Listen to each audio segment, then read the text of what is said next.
Hello traders, Gary Wagner here, just about 10:30 in Honolulu, 3:30 in New York on Monday, March the 7th, 2016, and this is the Daily Report for Gold and Silver.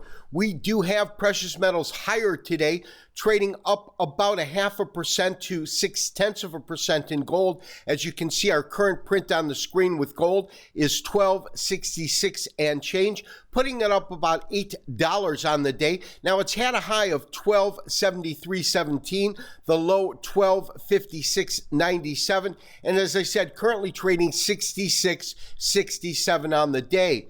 Interestingly enough, we have crude oil continuing to track higher. We do have it up almost 6% on the day, about $2 a barrel in terms of the net gain, almost at 38. And when you consider that just approximately 1 month ago, we were looking at $26 a barrel oil, and this is, of course, is a monthly chart of crude oil. You can see we've seen a significant turnaround in oil. As you know, I was looking for oil in terms of a bottom to be somewhere around 25. The lows that we hit were 26. So we came pretty close to what I had forecast. And my sense right now is we have a real ceiling at around 40. I think we'll see a little bounce and then a retracement after that in terms of where I think oil prices are headed. Let's take a look at our first chart in gold. So traders, of course, we are still long our gold position. We got in this position roughly at 17. Market is now trading at 67. Our stops are below 45 right now. And the first chart that I do want to take a look at is a half-a-day standard candlestick chart. And the reason I really want to look at this chart is I want to look at these series of lows that we have seen, especially the most recent lows. And the one thing that we can see is we have consistently seen a series of higher lows in the market as this market has moved up. We've gotten some extreme highs that didn't hold for very long. And so, for example, as we look at this market right now, we had this high just last week at around, 1280, and it really fell off of that.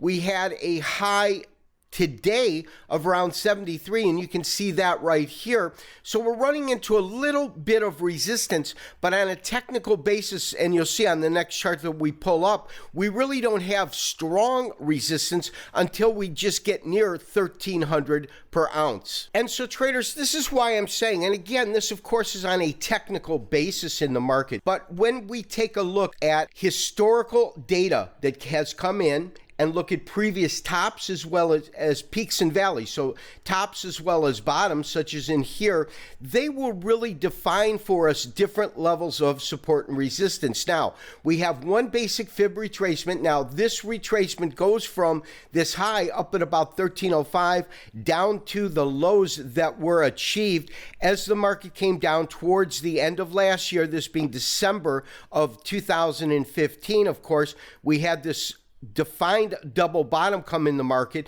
but look at the slope or the tack of this upward rally, and it's very, very steep. What that tells me is that we have a lot of momentum behind this particular move, and one of the best ways really to define trend or strength of trend or weakness of trend is to take a look at a Japanese average chart. And let's go ahead and convert this chart to that right now. So traders, I've done just that. I've taken the same chart and basically converted it to a Japanese average chart. Of course, the Japanese average chart differs from a standard candlestick chart in the way it creates its candle.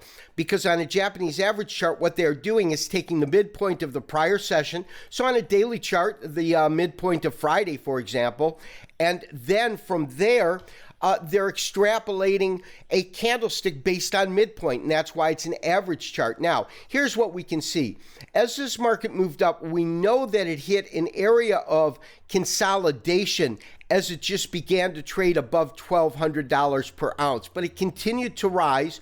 You had these spikes, and look at the body size of these recent spikes here. Of course, today is not over. We are still without a lower wick, positive for bullish momentum. A, and B, of course, it's going to be a green candle, but the body size has begun to diminish. Now, the fact that the body size has begun to diminish tells us that the strength of this trend, at least for right now, is diminishing. By no means does it say that it's over, but what you'll get is as a market gets top heavy, you'll get, let's take a look, for example, over here, you'll get this body size begin to diminish, and then you'll get that pivotal candle, that red candle, and that really tells us that you're at the beginning or really the potential for a pivotal turnaround. Because if you take a look at these red candles here, they certainly gave you an indication that the trend was slowing and possibly even reversing. But what we saw here was the fact that in those cases, meaning right in this most current area, these red candles really, what they signaled to us was a consolidation or rest area in the market. Now, we talked about that the other day, and the fact that the way we came off of these highs told us that we could be looking at a potential top in the market. And because on a technical basis, I don't really have any strong resistance areas till we get up around 1300, we really have to look at different cues to determine when we will see this market begin to backtrack and when we'll begin to either go into a correction or an area of consolidation. For right now, maintain your current long position, maintain your current stop. This has been Gary Wagner, wishing you as always good trading. We'll talk to you tomorrow for another daily update and review. Bye-bye.